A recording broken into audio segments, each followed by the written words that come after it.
Okay, so start करें class को। जी sir. Okay, सो पहले अपन देखते हैं कि आज की क्लास के अंदर अपन क्या क्या चीजें डिस्कस करने वाले हैं basically.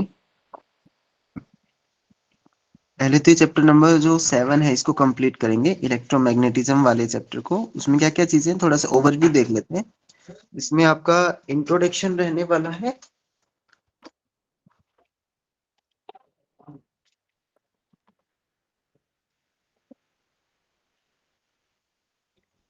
Okay, so introduction part रहने वाला है आपका। उसके अलावा स्टैटिक फील्ड क्या होता है उसका कंसेप्ट देखेंगे। इलेक्ट्रोमैग्नेटिक फील्ड क्या होता है उसके बारे में देखेंगे, राइट। इलेक्ट्रोमैग्नेटिज्म जो है बेसिकली 2 पार्ट में डिवाइड होता है, ऑल यू नो दैट। एक तो कौन सा फील्ड होता है, एक तो इलेक्ट्रिकल फील्ड होता है एंड देन एक मैग्नेटिक फील्ड होता है, राइट। तो पहले तो इलेक्ट्रिकल फील्ड को सेपरेटली देखेंगे, मैग्नेटिक फील्ड को सेपरेटली देखेंगे, तो उसको अपन ने बोल दिया स्टैटिक फील्ड्स है। उसके बाद अपन इलेक्ट्रोमैग्नेटिक फील्ड की बात करेंगे, जब दोनों के कॉम्बिनेशन पे आएंगे, दैट मीन्स दोनों के कॉम्बिनेशन की बात कर रहे हैं तो इलेक्ट्रोमैग्नेटिक फील्ड की बात कर रहे हैं। देन जब कोई इलेक्ट्रोमैग्नेटिक फील्ड है किसी मीडियम में ही ट्रेवल करता है, इलेक्ट्रोमैग्नेटिक रेडिएशन, उस केस में क्या बिहेवियर होता है उसके बारे में देखेंगे अपन। देन फोर्स कितना लगता है, टॉर्क कितना लगता है, राइट। इलेक्ट्रोमैग्नेटिक वेव की एनर्जी कितनी होती है। एक एलसीआर का कंसेप्ट देखेंगे क्या होता है, ट्रांसमिशन लाइन, वेवगाइड। ये थोड़ा सा एडवांस टॉपिक है, अपने सिलेबस में नहीं है, इसको अपन स्किप कर देंगे।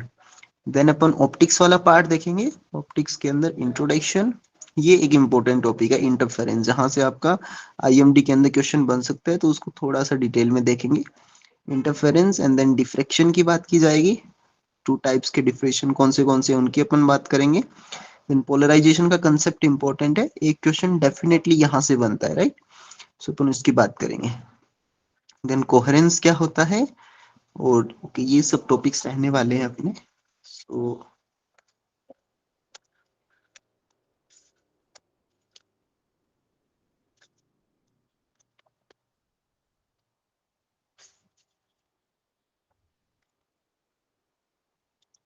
यहाँ से अपन स्टार्ट करते हैं।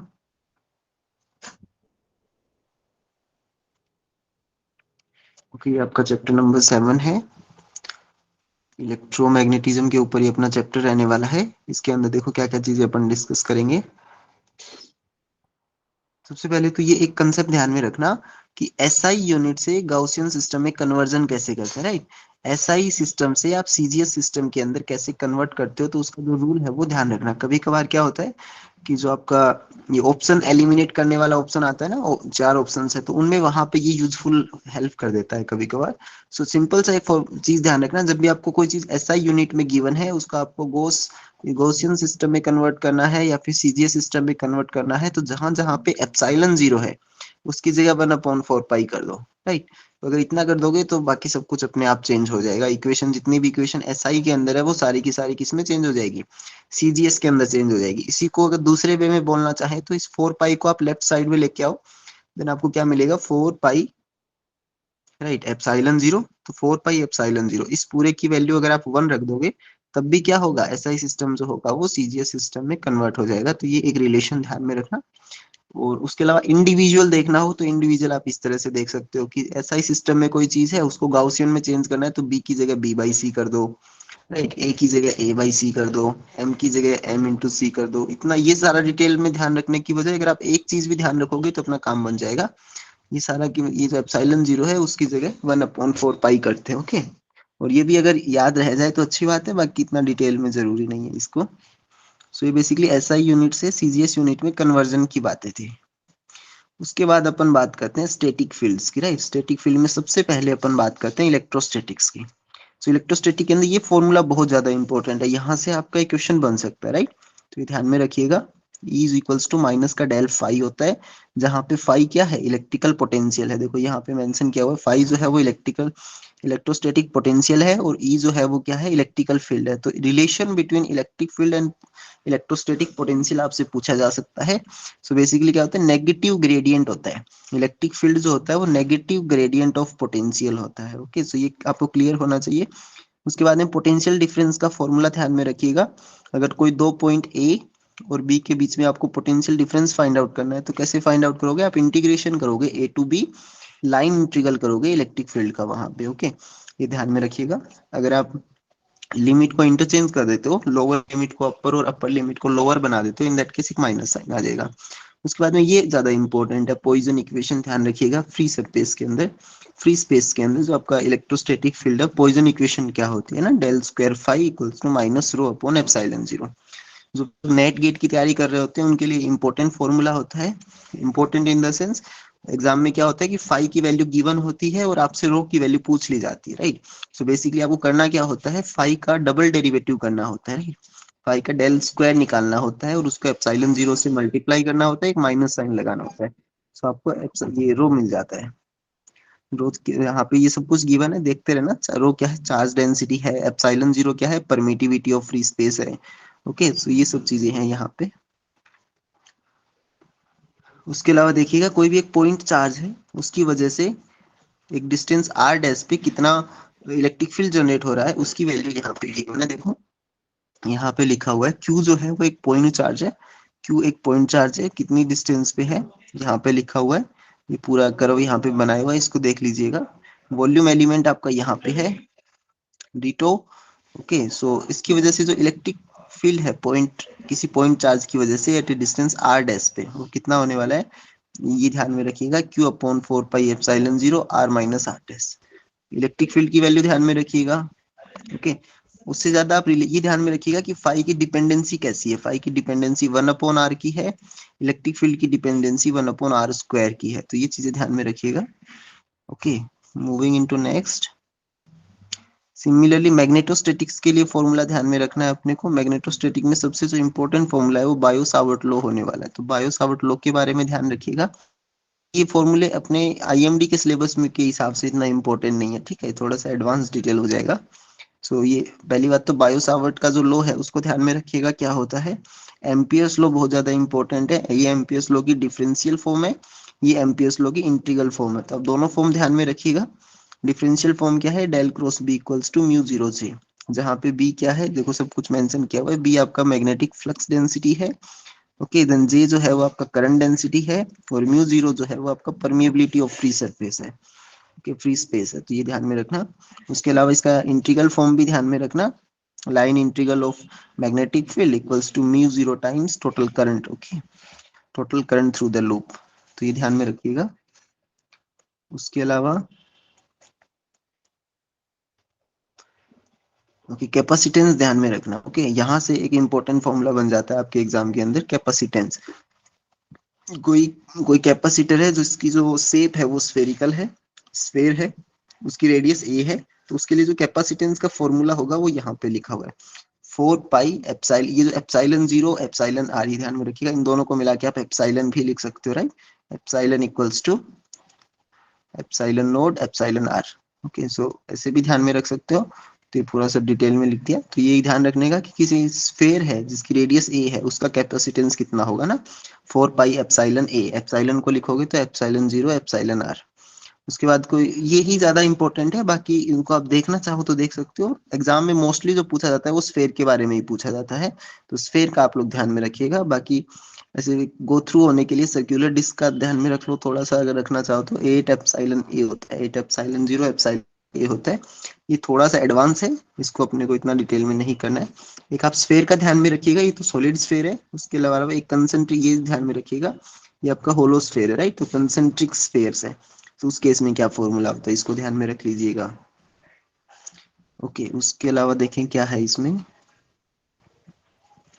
बाकी ये जो थोड़ी बुक जो है वो एकदम इजी लेवल से लेके एडवांस लेवल सबको कवर करती है ना, तो अपने को ये एडवांस लेवल वाला इतना इंपॉर्टेंट नहीं है as far as IMD is concern.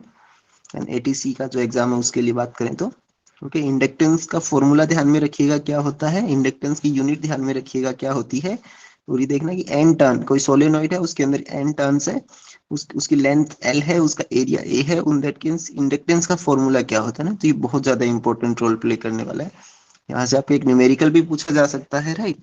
सो ये वाला फॉर्मूला देख लीजिएगा। बाकी इतना डिटेल में जाने की जरूरत नहीं है अपने को। तो इलेक्ट्रिक फील्ड, ये यहाँ से एक क्वेश्चन बनेगा आपका आईएमडी के सिलेबस में। इसके अंदर एग्जाम के अंदर इलेक्ट्रिक फील्ड के ऊपर एक क्वेश्चन बन सकता है। इलेक्ट्रिक फील्ड में क्या बनेगा, यूनिफॉर्मली चार्ज स्फेयर है जिसकी रेडियस तो ए है और उसके अंदर चार्ज कितना है, टोटल चार्ज उसके अंदर क्यू है। तो उसकी वजह से इलेक्ट्रिक फील्ड ध्यान रखना, इलेक्ट्रिक फील्ड दोनों में ध्यान रखना। इलेक्ट्रिक फील्ड जब ए से रेडियस से कम पॉइंट पे है और जब रेडियस से ज्यादा पॉइंट पे अपना जो पॉइंट रखा हुआ है, तो दोनों का डिपेंडेंसी बेसिकली अपने को ध्यान रखना है, right. When R is less than A, in that case जो इलेक्ट्रिक फील्ड है वो आर के प्रोपोर्शनल है। When R is greater than और equals to A, in that case ये देखो यहाँ पे ऊपर भी आर है और नीचे आर क्यूब है, तो बेसिकली 1/r² के प्रोपोर्शनल है ना। तो ये रिलेशन ध्यान में रखना कि आर लेस देन ए है, इन दैट केस आर के प्रोपोर्शनल है। R greater than equals to A है, इन दैट केस ये 1/r² के प्रोपोर्शनल है। तो ये प्रोपोर्शनलिटी भी पूछ लिया जाता है कभी कभार। उसके अलावा ये इतना इंपॉर्टेंट रोल प्ले नहीं करेगा। ये वाला जो लाइन चार्ज है इसको ध्यान में रखिएगा, लाइन चार्ज डेंसिटी का जो फॉर्मूला है इसका ध्यान में रखना। उसके अलावा ये इंपॉर्टेंट है, ये तो बहुत ज्यादा इंपॉर्टेंट है। इलेक्ट्रिक डाइपोल की वजह से कितना होता है ना, डाइपोल की वजह से डाइपोल मोमेंट पी जनरेट होता है। उसकी वजह से इलेक्ट्रिक फील्ड के अपन ने दो कंपोनेंट डिवाइड कर दिए, एक तो रेडियल कंपोनेंट और एक एजीमुथल कंपोनेंट, राइट, थीटा वाला कंपोनेंट। तो ये फॉर्मूला ध्यान रखिएगा कि जो रेडियल कंपोनेंट है वो कोस थीटा पे डिपेंडेंसी है उसकी, और जो ये एंगुलर कंपोनेंट है वो साइन थीटा के ऊपर डिपेंड कर रहा है, राइट। तो ये डिपेंडेंसी जो है ये अपने लिए इंपॉर्टेंट है कि जो ई आर है वो तो कोस थीटा पे डिपेंड कर रहा है और ये जो ई थीटा है वो साइन थीटा पे डिपेंड कर रहा है। तो this dependency is very very important. उसके अलावा ये भी ध्यान रखिएगा कि जो एक पॉइंट चार्ज है उसकी वजह से इलेक्ट्रिक फील्ड 1/r² के प्रोपोर्शनल है, और जब कोई इलेक्ट्रिक डाइपोल है उसकी वजह से जो आपका इलेक्ट्रिक फील्ड है 1/r³ के प्रोपोर्शनल है, राइट। तो ये चीजें ध्यान में रखिएगा।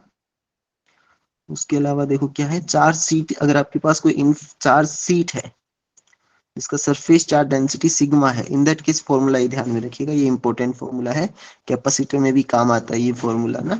तो सिग्मा अपॉन 2 एप्सिलॉन 0 का फॉर्मूला है, इसको ध्यान में रखिएगा। सिमिलरली मैग्नेटिक फील्ड के लिए सोलेनोइड का फॉर्मूला बहुत ज्यादा इंपॉर्टेंट रोल प्ले करने वाला है। एक यूनिफॉर्म है, इनफाइनाइट है, सोलेनोइड है, तीन तीन टर्म्स दिया हुआ, ध्यान रखिएगा। यूनिफॉर्म है, उसके बाद इनफाइनाइट लेंथ है, उसके अंदर सोलेनोइड है। इसके अंदर करंट आई फ्लो कर रही है, उसके अंदर स्मॉल एंड टर्न्स है पर यूनिट लेंथ, उस केस में मैग्नेटिक फील्ड का फॉर्मूला ध्यान में रखिएगा, mu zero n times I होता है। आउटसाइड जीरो होता है, ये बहुत इंपॉर्टेंट चीज है, ध्यान रखना। सोलेनोइड के बाहर मैग्नेटिक फील्ड जीरो, सोलेनोइड के अंदर जो मैग्नेटिक फील्ड है वो एक्सियल होता है, ये बहुत ही इंपॉर्टेंट कंसेप्ट है, ध्यान में रखिएगा। अगर आपकी कोई सोलेनोइड है तो उसके अंदर जो आपका जो फील्ड होने वाला है वो एक्सिस के अलोंग रहेगा, ठीक है, ये ध्यान रखना। और एक्सिस के अलोंग कितना होगा, म्यू जीरो एन आई रहने वाला है। ओके, देन ये ध्यान में रखना, म्यू जीरो एन आई का फॉर्मूला। उसके अलावा कोई यूनिफॉर्म सिलेंडर है, इन दैट केस क्या फॉर्मूला होता है देख लेना। मैग्नेटिक डाइपोल के केस में क्या फॉर्मूला होता है, वही डिपेंडेंसी रहेगी। Radial component, azimuthal component, radial component जो होगा वो कोस थीटा पे डिपेंड करेगा, एजीमुथल कंपोनेंट जो होगा वो साइन थीटा पे डिपेंड करेगा। ओके, देन उसके बाद देखो क्या है इसमें, इमेज चार्ज का कंसेप्ट थोड़ा सा एडवांस टॉपिक है, एमएससी लेवल का टॉपिक है, so we are skipping that for once. उसके बाद में ये ज्यादा इंपॉर्टेंट चीजें हैं, इलेक्ट्रोमैग्नेटिक फील्ड इन जनरल कैसा रिलेशन फॉलो करता है। तो फील्ड के रिलेशन ध्यान में रखिएगा, ये बहुत ज्यादा इंपॉर्टेंट है, कंजर्वेशन ऑफ चार्ज है ना, कंजर्वेशन ऑफ चार्ज ध्यान में रखिएगा। ये इक्वेशन ध्यान में रखिएगा। इस इक्वेशन का कोई स्पेशल नाम होता है क्या, एनीवन कोई बताएगा, समझ में आ रहा है क्या आपको? Continuity equation.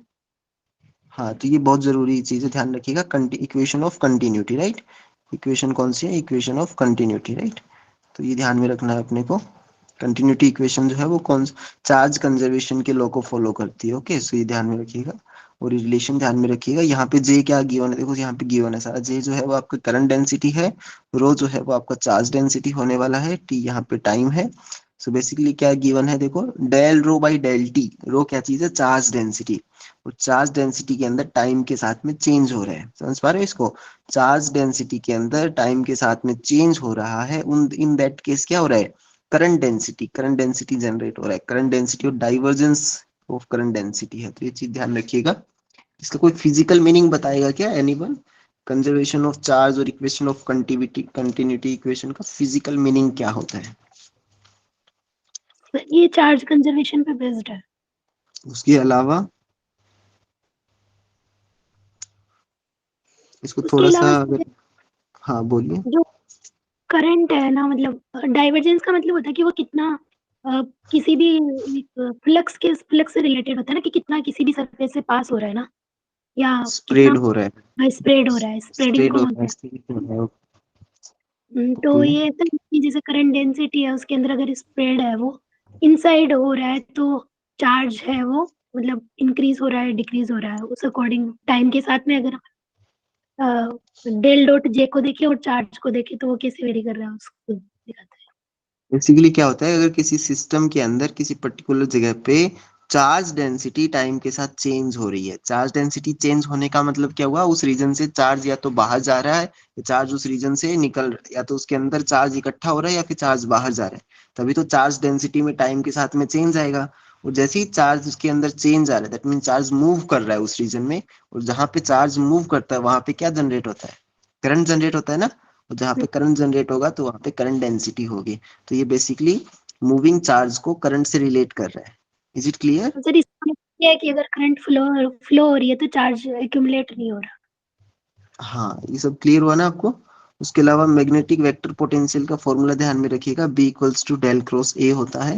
Okay, electric field के लिए तो क्या फॉर्मूला होता है, E equals to minus del phi होता है ना, माइनस डेल फाई ध्यान में रखिएगा, minus gradient of phi potential. और मैग्नेटिक फील्ड जो होता है उसका डेल क्रॉस ए होता है, ये ध्यान में रखिएगा। उसके अलावा ये रिलेशन बहुत ज्यादा इंपॉर्टेंट है कि del dot B, del dot B क्या होता है, डेल डॉट बी की वैल्यू क्या होती है,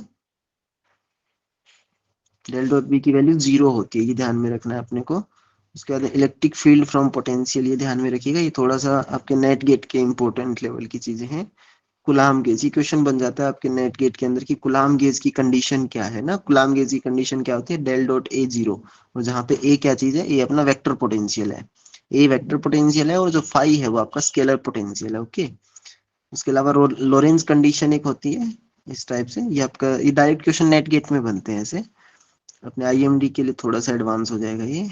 आगे चलते हैं, देखो ये इंपॉर्टेंट है अपने आईएमडी के लिए, मैक्सवेल्स की जो फोर इक्वेशंस है, these are very very important for the IMD level. तो ये ध्यान में रखना। आई एक तो डिफरेंशियल फॉर्म की अपन बात कर रहे हैं, एक यहाँ पे अपन इंटीग्रल फॉर्म की बात कर रहे हैं। तो आपका डिफरेंशियल फॉर्म है बेसिकली, उसमें सबसे पहला है del dot E equals to rho upon epsilon zero, right. Diver divergence of electric field जो है वो कितना है, रो अपॉन एप्सिलॉन जीरो है। दूसरी जो इक्वेशन है उसको बोला अपन ने del dot B equals to zero. Anyone कोई बताएगा del dot B equals to zero का फिजिकल सिग्निफिकेंस क्या होता है? पूजा। फिर टिक पोल एग्जिस्ट नहीं करता। Magnetic monopole does not exist, right. बाकी सबको समझ में आ रही है क्या चीजें? ये सुनो, बता दीजिए एक बार। हाँ sir. Puja, Ripon, yes sir. Yes Sonia, sir. Sumanna, yes sir. Clear है ना सोनिया? सो आई थिंक सबको क्लियर है, अपन कंटिन्यू करते हैं। ओके, उसके बाद ये जो मैक्सवेल की जो थर्ड इक्वेशन है इसको ध्यान में रखिएगा, del cross E, del cross E कितना होता है, minus del B by del t. ये इक्वेशन क्या बताएगी, जैसे ही आपका मैग्नेटिक फील्ड के अंदर टाइम के साथ चेंज होगा तो वहां पे इलेक्ट्रिक फील्ड का जनरेशन होता है। तो ये ध्यान में रखिएगा, फेराडे लॉ के ऊपर बेस्ड होता है, ध्यान में रखिएगा। उसके बाद ये फोर्थ इक्वेशन ध्यान में रखिएगा ना, एम्पियर की इक्वेशन है, उसमें करेक्शन है कुछ, और ये डिस्प्लेसमेंट करंट वाली टर्म है, इसको ध्यान में रखना। Okay, so del cross B जो है वो mu zero J plus mu zero epsilon zero del E by del t होता है। तो यहाँ से जो इंपॉर्टेंट एग्जाम में क्वेश्चन बनता है वो डिस्प्लेसमेंट करंट से बन जाता है ना, इसमें टू इक्वेशंस है, टू टर्म्स है इसके अंदर। ये सारी डिफरेंशियल फॉर्म में थी, उन्हीं को अपने इंटीग्रल फॉर्म में लिख दिया। तो इंटीग्रल फॉर्म की चीजें ध्यान में रखिएगा। ओके, ये जो अपन आज कर रहे हैं इलेक्ट्रोस्टैटिक्स वाला चैप्टर, इलेक्ट्रोडायनेमिक्स वाला चैप्टर, वो यहाँ पे कुछ बच्चे आईएमडी वाले भी होंगे और कुछ बच्चे आई थिंक यूपीएससी और जियो फिजिक्स वाले भी होंगे ना। कौन कौन है जो जियो फिजिक्स वाले हैं? आकांक्षा आप हो ना? उसके यस सर। अलावा और कोई भी है क्या? ओके, आई थिंक आप भी हो ना, तो ये आपको वहां पे भी इनडायरेक्टली हेल्प करेगा। ओके, सो उसके बाद देखते हैं क्या है इसमें। ओके, मैक्सवेल इक्वेशन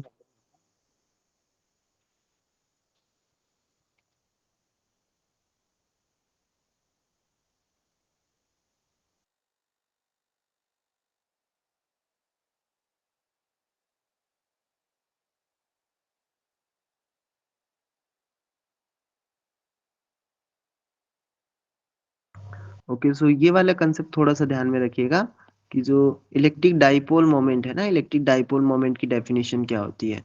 कोई भी दो चार्जेस हैं, एक चार्ज माइनस क्यू चार्ज है, एक प्लस क्यू चार्ज है, दोनों के बीच की डिस्टेंस अगर ए है, दोनों के बीच की डिस्टेंस अगर ए है, तो उसके अंदर जो इलेक्ट्रिक डाइपोल मोमेंट होगा उसका फॉर्मूला ध्यान में रखिएगा, क्यू टाइम्स ए होता है। उसके अलावा ये ध्यान में रखिएगा कि जो इलेक्ट्रिक डाइपोल पोटेंशियल जो होता है वो कितना होता है। एंड देन उसके अलावा ये वाला टर्म ध्यान में रखिएगा, definition of electric displacement. Electric displacement की टर्म ध्यान में रखिएगा, D equals to epsilon 0 E plus P होता है, राइट। उसके अलावा इलेक्ट्रिक ससेप्टिबिलिटी के ये भी ध्यान में रखिएगा कि जो पोलराइजेशन है वो एप्सिलॉन 0 एक्साई ई होता है। यहाँ से आपका एक क्वेश्चन एग्जाम में बनेगा कि ससेप्टिबिलिटी और रिलेटिव परमिटिविटी के अंदर रिलेशन क्या है ना, तो ये ध्यान में रख लीजिएगा, डी इक्वल्स टू एप्सिलॉन ई होता है, तो ये रिलेशन इंपॉर्टेंट है। उसके अलावा देखिएगा ये क्लासियस मोसोटी रिलेशन है, आपने बीएससी के अंदर ये डेरिवेशन किया होगा ना इसका, तो ये कंक्लूजन जो पार्ट है उसको ध्यान में रखिएगा। एटीसी के एग्जाम में पूछा गया है ये प्रीवियस ईयर के अंदर, राइट, तो इसको ध्यान में रखिएगा। ये formula n alpha upon 3 epsilon 0 epsilon r minus 1 epsilon r plus 2। जब एग्जाम में पूछेगा तो ऑप्शन के अंदर बस यहीं पे चेंज कर देगा, प्लस माइनस और 1 2 के अंदर थोड़ा सा ऐसे घुमा देगा। सो ये थोड़ा देख लीजिएगा।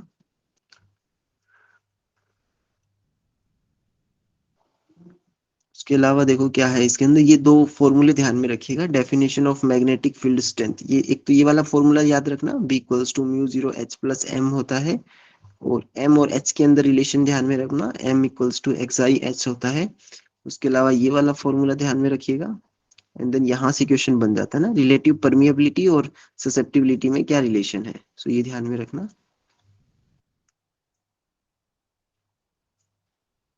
उसके बाद में आपको पता है पैरामैग्नेटिक, डायामैग्नेटिक और फेरोमैग्नेटिक सब्सटेंसेस होते हैं ना, तो उसके ऊपर क्वेश्चंस पूछा जा सकता है। हाँ बोलिए। सर एक बार बैक बैक पेज निकालो, मतलब इसके जस्ट पीछे वाला पेज। सर इसमें ये 1/1 माइनस का बी नीचे वाला क्या है? ये इन्होंने थोड़ा सा कुछ एडवांस में कुछ दिया है, देखो यहाँ पे एक्साई भी मेंशन किया है क्या इन्होंने, रुकना एक बार। देखो एक्साई एच जो है वो तो मैग्नेटिक, देखो यहाँ लिखा हुआ है एक्साई एच तो मैग्नेटिक ससेप्टिबिलिटी है। And then chi B is also used, ये कोई टेंसर फॉर्म के अंदर कुछ लिखा है इन्होंने, ये थोड़ा सा एडवांस टॉपिक है ना, अपने को ये वाला हाँ रिलेशन ध्यान में रखना है ना, इसके अंदर वो सर, ज्यादा अपन कंफ्यूज वो नहीं। सर हाँ जैसे कि बोलिए। इलेक्ट्रिकल वो था ना अभी परमिटिविटी ना, उसको भी हाँ अपन 1 + i e की फॉर्म में लिख रहे थे ना, हाँ और उसको भी वहां लिख सकते। पे इलेक्ट्रिकल ससेप्टिबिलिटी था, तो वहां हाँ पे तो जो डायरेक्ट पर लिख रहे थे वही टेंसर फॉर्म था, और यहाँ पे ये नीचे जो लिख रहे हैं वो टेंसर फॉर्म है। हाँ यहाँ पे थोड़ा सा अलग सिस्टम लिखा है इन्होंने, वहां पे कहाँ गया अपना, सर नीचे गया, नीचे गया।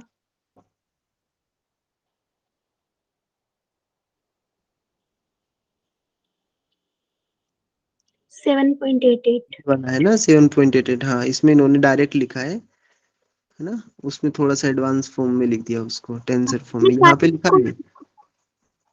क्या बोल रहे हो। इस, इसमें सर इसमें ना डिफाइन कर रखा है कि ये टेंसर हो सकता है। हाँ हो सकता है, इलेक्ट्रिक ससेप्टिबिलिटी टेंसर हो सकता है ना, वो डेफिनेट हाँ ये वो कंफर्म नहीं होता, वो डिपेंड करता है कि आपका जो मीडियम है वो कैसा है, आपका जो मीडियम है वो होमोजीनियस है या आइसोट्रोपिक है या नहीं, है ना, एनिसोट्रोपिक है, इनहोमोजीनियस है, तो उन सब फैक्टर्स पे डिपेंड करता है। ओके। ये sir.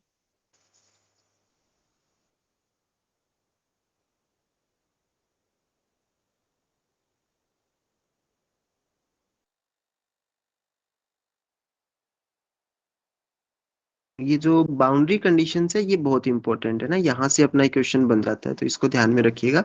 Boundary condition electric field के लिए, उसके अलावा डिस्प्लेसमेंट वेक्टर के लिए, देन मैग्नेटिक फील्ड बी के लिए एंड एच के लिए। ओके, सो इन सब के लिए ध्यान रखना कि जो इलेक्ट्रिक फील्ड का जो पैरेलल कंपोनेंट होता है वो कंटिन्यूअस होता है, right, component parallel to the interface.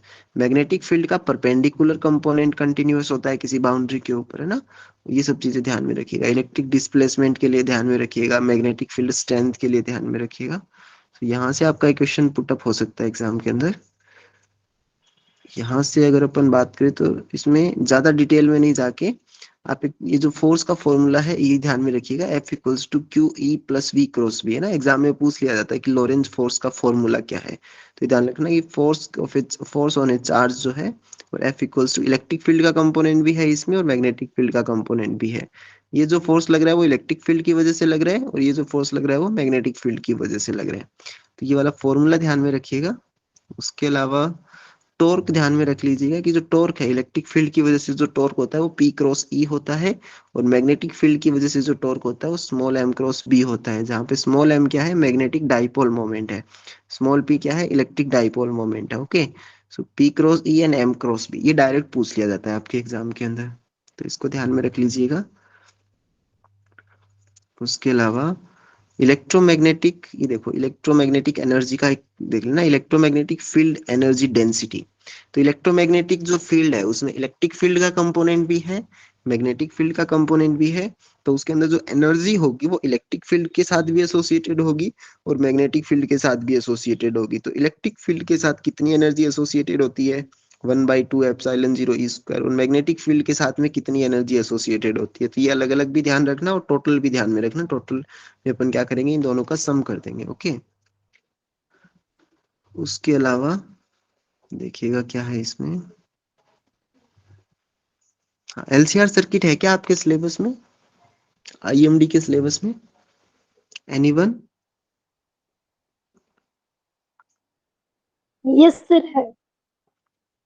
IMD अलग अलग से मेंशन किया हुआ है ना LCR सर्किट, उसको अपन उसके बारे में भी थोड़ा सा देख लेते हैं। LCR सर्किट के ऊपर क्या क्या क्वेश्चन बन सकता है आपका। ओके, सो करंट की डेफिनेशन आप सबको पता है, करंट क्या होता है, dq/dt होता है ना, चार्ज के अंदर टाइम के रेस्पेक्ट में जो चेंज हो रहा है, I इक्वल्स टू dq/dt। ये रिलेशन ध्यान में रखना है अपने को। ओम्स लॉ ध्यान में रखना है, V इक्वल्स टू IR होता है, ये अपने LCR सर्किट के अंदर काम आएंगे ये रिलेशन, राइट।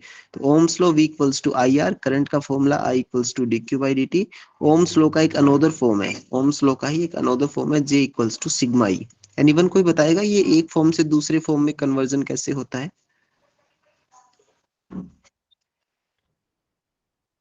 क्वेश्चन समझ में आया क्या?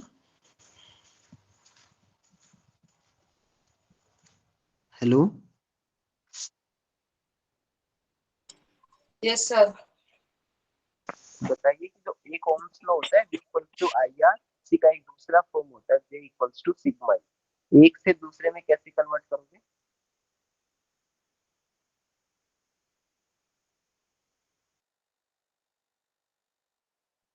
Yes sir.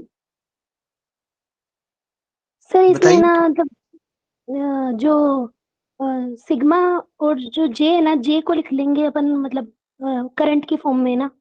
तो जैसे कोई भी वायर है उससे ना करंट फ्लो कर रही है तो उसके लिए अपन करंट लिखेंगे Q/T, और जो चार्ज होगा वो फ्लो होने वाला चार्ज उसको लिखेंगे। फिर ना मतलब जो करंट है वो आती है अपनी -Q या फिर ENAVD, इसको ना मतलब जो ड्रिफ्ट वेलोसिटी है उसकी फॉर्म में लिख देते हैं। मतलब जो J आता है ना सर, वो J आता है NEVD, ड्रिफ्ट वेलोसिटी की फॉर्म में आता है। तो फिर अपन इसको जो कंडक्टिविटी होती है ना उसकी वैल्यू होती है वो ENVD/एप्सिलॉन की फॉर्म में लिख देते हैं। तो मतलब दोनों में रिलेशन आ जाता है। ओके, गुड आकांक्षा, आपने जो बताया वो थोड़ा सा डिटेल में हो गया ना। उसी को अगर एकदम सिंप्लीफाई वे में लिखना हो तो ये फॉर्मूला सबको पता है क्या, R equals to rho L upon A, ये रिलेशन पता है ना सबको, ये सुनो। Hello, yes sir. हाँ, तो बस इसी रिलेशन को यूज में लो आप। R जो है यहाँ पे पुट कर दो, ये जो वैल्यू है वो यहाँ पे पुट कर दो। R की जगह क्या पुट करना है, रो L अपॉन ए, रो L अपॉन ए पुट कर दो। तो I अपॉन जो A होगा वो तो आपका करंट बन जाएगा J, राइट। जो यहाँ पे रो लिखोगे वो 1 अपॉन में जाएगा तो सिग्मा बन जाएगा, और V अपॉन में L भी, L का भी फैक्टर है ना यहाँ पे, तो V अपॉन L, तो एक तरीके से इलेक्ट्रिक फील्ड बन गया ना। तो ऐसे भी आप इसको लिख सकते हो। ओके, आपने बताया वो भी सही था, एंड देन इस वे में भी आप उसको, तो ये क्लियर हुआ क्या, ये वाला तरीका आर को लेके कैसे करेंगे, समझ में आया यस क्या? सर। हाँ, ओके। उसके बाद में रेजिस्टिविटी का फॉर्मूला ध्यान में रखना, देखो यहाँ पे लिखा हुआ है रो इक्वल्स टू 1 अपॉन सिग्मा, और ये वाला रिलेशन ध्यान में रखिएगा। उसके बाद में कैपेसिटेंस जो है इसका फॉर्मूला इंपॉर्टेंट है ना, एग्जाम में क्वेश्चन बनता है इसके ऊपर। Capacitance equals to Q by V. आपसे इसकी यूनिट भी पूछ ली जाती है, राइट। तो यूनिट क्यू के लिए यूनिट होती है कुलाम, और वोल्ट के लिए क्या यूनिट होती है, तो वो सब यूज करके आप यहाँ से कैपेसिटेंस निकाल सकते हो। एग्जाम में न्यूमेरिकल भी पूछा जा सकता है, क्यू की वैल्यू गिवन हो, वी की वैल्यू गिवन हो, then you have to find out the capacitance. उसके अलावा current to the capacitor, okay, that's very important formula. Current to the capacitor कितना होता है, I equals to C dV by dt होता है। फिर उसके बाद सेल्फ इंडक्टेंस का फॉर्मूला ध्यान में रखना। इंडक्टर के अक्रॉस जो वोल्टेज होता है उसको ध्यान में रखिएगा, V equals to minus L di by dt। उसके बाद देखो ये इतना ही,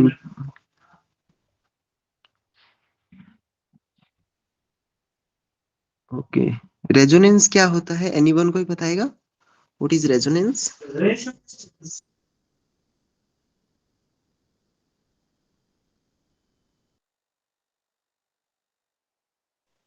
पर फ्रीक्वेंसी ऑसिलेशन होता तो उसको रेजोनेंस की कंडीशन बोलते थे, जिसमें ना जो ओमेगा 1 इक्वल टू ओमेगा 2 करके अपन कैलकुलेट करते हैं। ओके, एनीवन एल्स कोई बताएगा?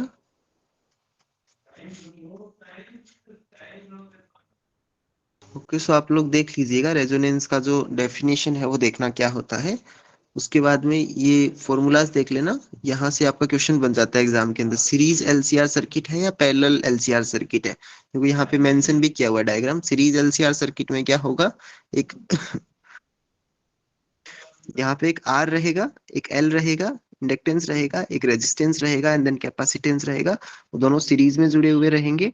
उसके बाद पैरेलल कॉम्बिनेशन में क्या होने वाला है, इंडक्टेंस एंड कैपेसिटेंस है वो पैरेलल में रहेंगे, और एक R इसके साथ में जुड़ा रहेगा। सो जब सीरीज कॉम्बिनेशन होगा, इन दैट केस रेजोनेंट फ्रीक्वेंसी का फॉर्मूला क्या होगा, 1/√LC। तो यहाँ से आपका एक न्यूमेरिकल क्वेश्चन बन जाता है, इसको ध्यान में रखिएगा। पैरेलल है उस केस में क्या फॉर्मूला होता है, इसको ध्यान में रखिएगा, ओके। उसके बाद ये बहुत ज्यादा इंपॉर्टेंट रोल प्ले करने वाला, energy stored in a capacitor, बहुत ज्यादा इंपॉर्टेंट है। यहाँ से एक क्वेश्चन आपका आईएमडी में और एटीसी में आने वाला है। सो इसको ध्यान रखिएगा कि कोई भी कैपेसिटर है उसके अंदर एनर्जी कितनी स्टोर्ड होती है, तो उसके 3 फॉर्मूले हैं। ये क्वेश्चन आया था ना प्रीवियस ईयर में आईएमडी के अंदर, यस और नो, देखा था क्या आपने? Yes sir. ये फॉर्मूला ध्यान में रखना। कैपेसिटर के अंदर जो एनर्जी स्टोर्ड होती है वो कितना होता है, हाफ CV स्क्वायर बोल सकते हो, QV/2 बोल सकते हो, Q square divided by 2 times CB बोल सकते हो, ओके। तो ये फॉर्मूलाज ध्यान में रखना। एनर्जी स्टोर्ड इन इंडक्टर कितना होता है ना, तो ये वाले फॉर्मूलाज ध्यान में रखना। तो ये एक भी याद रख लोगे तो भी काफी है, 1/2 Li स्क्वायर। उसके बाद पावर कितना डिसिपेट होता है एक रजिस्टर के अंदर, जूल्स लो, ये इंपॉर्टेंट है। यहाँ से एक क्वेश्चन आपका बनेगा। तो पावर जितना जनरेट होता है I टाइम्स V जनरेट होता है ना, ये ध्यान में रखिएगा। पावर जो जनरेट हो रहा है वो कितना हो रहा है, I टाइम्स V हो रहा है, या फिर I स्क्वायर R बोल सकते हो, V स्क्वायर बाई R बोल सकते हो। तीनों फॉर्मूला ध्यान में रखना। यहाँ से आपका एक न्यूमेरिकल क्वेश्चन भी बन सकता है एग्जाम के अंदर।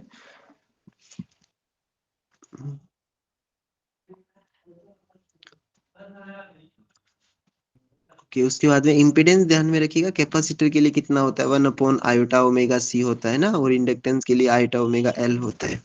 ये तो आई थिंक आप सबको पता होगा।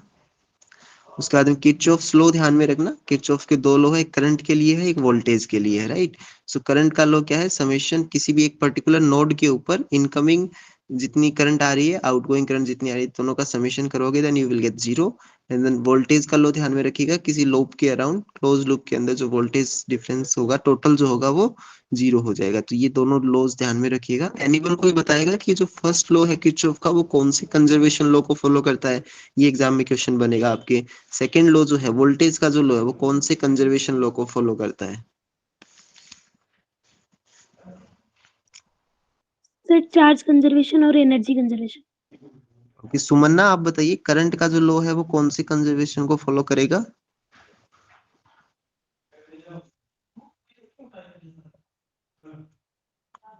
रिपोन, do you have any idea?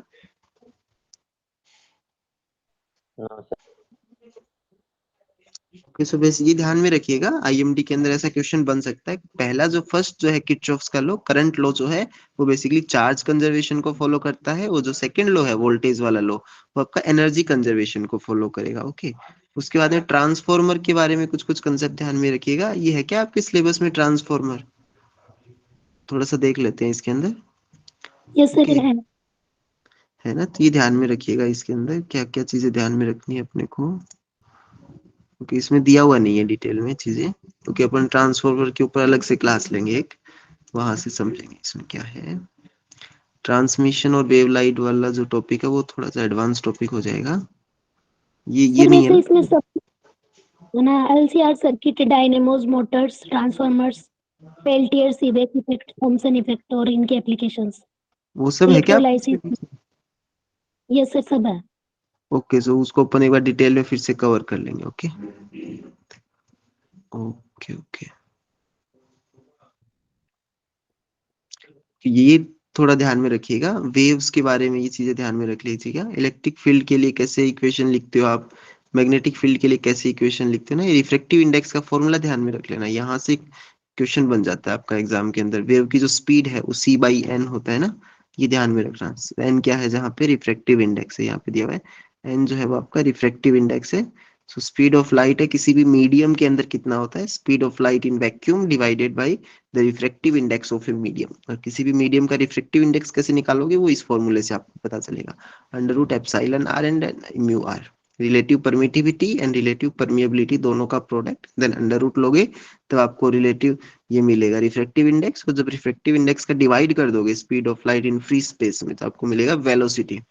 और ये ध्यान में रखिएगा, ये डायरेक्ट पूछ लिया जाता है एग्जाम के अंदर, ये तो बहुत बार क्वेश्चन पूछा जाता है कि इम्पेडेंस, फ्री स्पेस का इम्पेडेंस कितना है, तो ध्यान में रखिएगा 376.7 ओम होता है।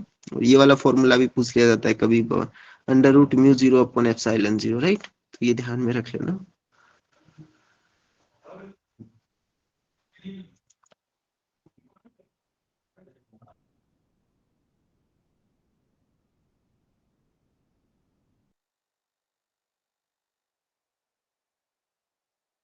यहाँ से आपका क्वेश्चन बन सकता है, इसको ध्यान में रखिएगा। Reflection, refraction and then transmission. Okay, ये तीनों इंपॉर्टेंट चीजें हैं, रिफ्लेक्शन, रिफ्रैक्शन एंड ट्रांसमिशन। तो तीनों के ऊपर क्वेश्चंस बन सकते हैं। तो देखना, लॉ ऑफ रिफ्लेक्शन क्या होता है, इंसिडेंट एंगल जो है वो रिफ्लेक्टेड एंगल के इक्वल होगा। स्नेल्स लॉ क्या होता है, एन साइन थीटा जो होता है वो कांस्टेंट होता है। इंसिडेंट एंड ट्रांसमिटेड दोनों वेव्स का एन टाइम साइन थीटा जो रहेगा वो कांस्टेंट रहेगा। ब्रूस्टर लॉ ध्यान में रखिएगा, टेन थीटा जो होता है उसका फॉर्मूला ध्यान में रखिएगा। ये जो थीटा बी है वो आपका ब्रूस्टर एंगल है। ये ये देख लेना थोड़ा।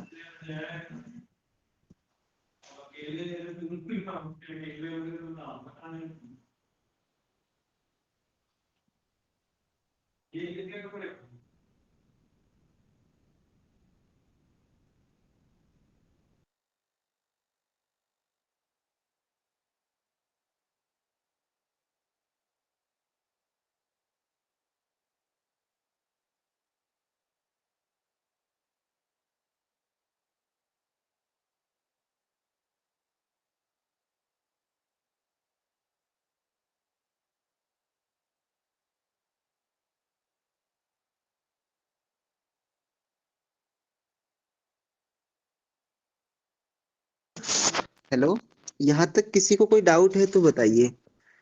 Is it clear to everyone? Puja, Yes, sir. Ripon, Yes, sir. Somanna,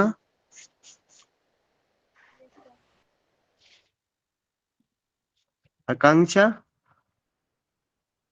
yes sir. कोई डाउट नहीं है ना यहाँ तक? अभी एक डिटेल एकदम कंप्लीट नहीं हुआ है। इस बुक में जितना था उतना अपन ने कवर कर लिया। दोबारा से एक क्लास लेंगे, उसके अंदर जो जो चीजें रह गई उनको अपन दोबारा से कवर कर लेंगे। ओके, उसके बाद अपन बात करेंगे ऑप्टिक्स वाले की। सो इसकी बात अपन नेक्स्ट लेक्चर में करते हैं। ओके, इस टॉपिक को अपन नेक्स्ट क्लास में डिस्कस करेंगे। Okay sir. ओके, सो बाकी बताइए, आप लोगों की जो प्रिपरेशन है वो कैसी चल रही है फिलहाल आईएमडी के लिए?